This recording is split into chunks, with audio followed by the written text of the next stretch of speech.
हाम पाल्न सक्नुहुन्छ तपाईँ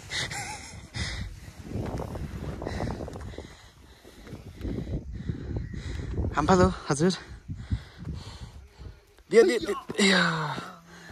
बस यस्ता त सामान्य हो भाइ सामान्य हो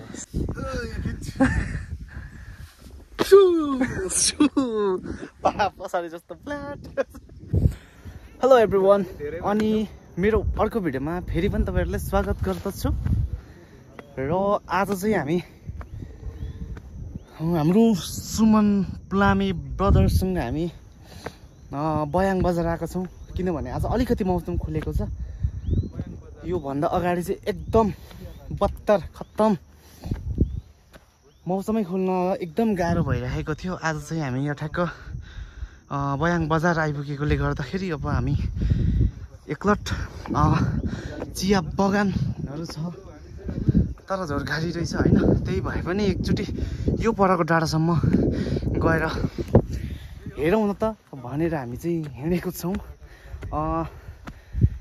के हुन्छ स्टे ट्युन हेर्दै गर्नु होला मौसम तपाईँहरूले देख्न सक्नुहुन्छ अनि आज चाहिँ हाम्रो दसैँको दोस्रो दिन है हामी चाहिँ एकछिन जेस हाम्रो गाउँको काकी यो हाम्रो सुमन मगर ब्रोको काकी चाहिँ माइत जानुभयो अरे अनि सो अलिकति हामीले चाहिँ परसम्म पुर्याइदिएर हामी चाहिँ फर्केको छौँ र अहिले चाहिँ बयाङ बजार आइपुग्दाखेरि मौसम एकदम खुलेको रहेछ कि यहाँ हेर्न सक्नुहुन्छ तपाईँहरूले मौसम यस्तो बबाल खुलेको छ अनि त्यही भएर गाडी चाहिँ तल रोकेर हामी चाहिँ एकचोटि जाउँ न त उयो परको डाँडामा भनेर सुमन मगर प्लामी ब्रोसँग हामी चाहिँ सानो यत्रो छोटो भ्लग गर्दै हिँडिरहेको है यहाँदेखि परसम्म त्यहाँदेखिको मौसम तपाईँले नजारा भन्छ के भन्छ नजारा देख्न सक्नुहुन्छ दृश्य देख्न सक्नुहुन्छ त्यहाँदेखि यो डाँडाको ठ्याक्क मुनिपट्टि हाम्रो के भन्छ के ढुङ्गा भन्छ त्यो ढुङ्गाको नाम चाहिँ के भन्छ तर ओभर बबाल छ त म तपाईँहरूलाई त्यो भिडियो पनि देखाउँछु हामी चाहिँ त्यहाँसम्म पुगेर फेरि फर्केर आउँछौँ त्यसैले हामी घर जानुपर्ने हुन्छ अहिले चाहिँ यो ठाउँ चाहिँ यस्तो रहेको छ है चियाहरू पनि फाड्ने बेला भएको रहेछ मुन्टाहरू अब मलाई त थाहा छैन है यो चाहिँ अब कहिले टिप्ने हो के टिप्ने हो भन्ने कुरा अहिले बयाङ बजारको टप यो पिकनिक मनाउने सायद मैले बुझेको चाहिँ पिकनिक मनाउने भन्ने कुरा सुनेको थिएँ तर एक्ज्याक्ट चाहिँ यहाँ के हुन्छ त्यो चाहिँ थाहा भएन यदि तपाईँहरू बयाङको कोही साथीहरूले हेर्नुहुन्छ भने यहाँ के हुन्छ त्यो कुरा चाहिँ टक्कसँग कमेन्टमा लेखिदिनु होला त्यसो हुँदाखेरि हामीले पनि बुझ्ने मौका पाउनेछौँ फेरि आउँदाखेरि हामीबाट त्यो गल्ती फेरि दोहोरिने छैन है अहिले चाहिँ पहिलाभन्दा निकै राम्रो भइसकिसकेछ यहाँदेखि हामी तल पनि पुरै सिडी बनाइसकेछ नि त अब धनी मनीहरू यसरी गोप्रो लिएर भिडियो बनाउँछन् धनी मनीहरूले यसरी गोप्रोबाट भिडियो बनाउँछन् अब हामी त यस्तै त हो नि ब्रो है मलाई पनि एउटा गोप्रो चाहिएको छ तर म एक दिन म किनेरै छोड्छु होइन किनभने मैले हेलमेटमा दुईचोटि मोबाइल माउन्ट एट्याच गरिसकेँ तर एकचोटि बच्चाहरूले फुटाइदियो र एकचोटि आफै बढी कसेछ र फुटेछ अनि त्यही भएर अब चाहिँ मैले फेरि चाहिँ मोबाइल माउन्ट चाहिँ एड गर्दिनँ हेलमेटमा किनभने अब गोप्रोको पर्खाइमा बस्ने छु र अब एकैचोटि गोप्रो माउन्ट गर्नेछु त्यो बेलासम्म चाहिँ अब जे मोटो भ्लग आउँदैन त्यस पछाडि चाहिँ के हुन्छ होइन बाटोको म त्यस्तो अफरोडिङ गर्ने त होइन तर नर्मल हाम्रो बाटो चाहिँ अफरोड नै हुन्छ। जे होस् हामी हिँड्दाखेरि खिचौँ न त भन्ने कुरा हो। अहिले चाहिँ हामी त्यहाँ परबाट जुन ठाउँ देखिएको थियौँ यहाँसम्म चाहिँ आइपुगेको छौँ। 2025 दामी है। यहाँ आइपुगेको छौँ बयासी।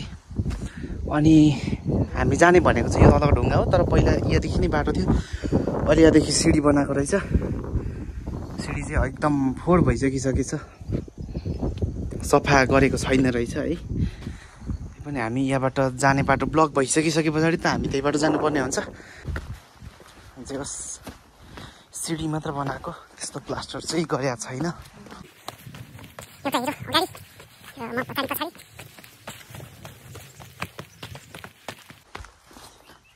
हालत बिजोग छ, हालत जुत्ताको हालत। फाइनल्ली हाम्रो यो ढुङ्गाको बगानमा आइसकेको छौँ है। यहाँदेखि तपाईँलाई माथि नै चढेर देखाउनुपर्छ। देखाउनु चाहिँ कहाँदेखि चढ्ने हो, यहीँदेखि फुत्तै चढ्ने हो होइन। ओ भाइ साहब मौरीको घर पनि एड गरेको रहेछ। हामी चाहिँ दृश्य देख्न सक्नुहुन्छ। अझ हामी एक तला चढ्नै बाँकी छ है। यहाँदेखि पल्लोपट्टि पनि हामी आम फाल्नै पर्ने हुन्छ। यहाँदेखि देख्न सक्छ, आम फालौँ है, आम फालौँ सरकार। यहाँनिर चाहिँ एकदम ठुलो के खाडल छ। यहाँदेखि यता छिरेर यता निस्किन मिल्छ। यहाँदेखि तल्लोपट्टि डाइरेक्ट निस्किन्छ। तलदेखि नै सिडी आउने बाटो छ। हाम फाल्न सक्नुहुन्छ तपाईँ।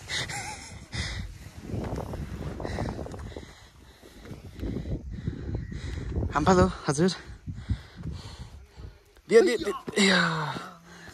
बस यस्ता त सामान्य भाइ, सामान्य हो। केटो यहाँबाट झुन्डेर सकिन आँट्या छ। सामान्य भाइ, यस्तो त सामान्य हो भनिरहेको छ है। तर मौसम चाहिँ अहिले चाहिँ कस्तो दामी खुलेको छ भने, मौसम सेक्सी छ है गाइजहरु। यस्तो छ है, यस्तो छ मौसम। यसको साथसाथै हामी अब यहाँबाट बिदा हुन्छौँ। बजु किन यसरी? यति मात्रै हो। उहाँलाई भगिन भइसक्यो। र तपाईँहरूलाई चाहिँ मैले एकचोटि यो बाटो तल देखाइदिन्छु, अनि यता साइडबाट तलतिर तपाईँहरूलाई देखाइदिन्छु है। तर अहिले चाहिँ मौरी राखेको रहेछ, मौरीको घर यहाँदेखि यस्तो छ।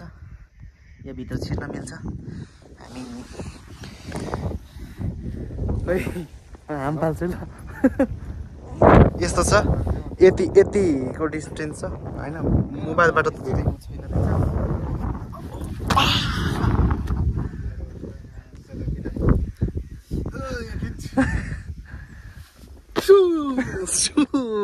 पछाडि जस्तो फ्ल्याट देखि तल देख्न सक्नुहुन्छ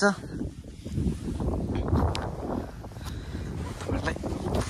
एकचोटि म यताबाट देखाइदिन्छु, यताबाट छैन रहेछ। जुत्ता अलिक चिप्लो छ है। अलिक जुत्ताले गर्दा गइन्छ कि जस्तो फिल भइरहेछ। यता पुरै भित्र खाडल छ है। यस्तो पहिला त हामी छिरेको थियौँ, अहिले चाहिँ अब हामीसँग त्यस्तो पुरै जुत्ता खोलेर जानुपर्ने हुन्छ। अहिले अलिकति टाइम पनि छैन हामीसँग जुत्ता खोलेर जाने देखाउने। तपाईँहरू घुम्न आउनुहुन्छ भने यो ठ्याक्कै भोजपुरको बयाङ बजारको अपोजिट साइडमा ढुङ्गाको नाम चाहिँ के हो थाहा छैन, आएर सोध्नुपर्छ। Let's go. अब चाहिँ हामी फर्किन लाग्छौँ। फुलहरू यस्तो फुलिरहेको छ। त्यही हो आजको भिडियो चाहिँ एकदम छोटो र थोरै सिनहरू देखाइयो। अब हामी नेक्स्ट भिडियोमा फेरि भेट्नेछौँ। आजको लागि चाहिँ हामीले बिदा राख्नै पर्ने हुन्छ। यताको त भ्लग पनि भिडियो नै इन्ड भइसकिसक्यो। ल खर्के अनि आज मेरो पनि भिडियो एन्ड गर्दैछु। अर्को भिडियो आउन्जेलीको लागि तपाईँहरूमा बिदा हुन चाहन्छु। By by, Tata, good night, नमस्ते।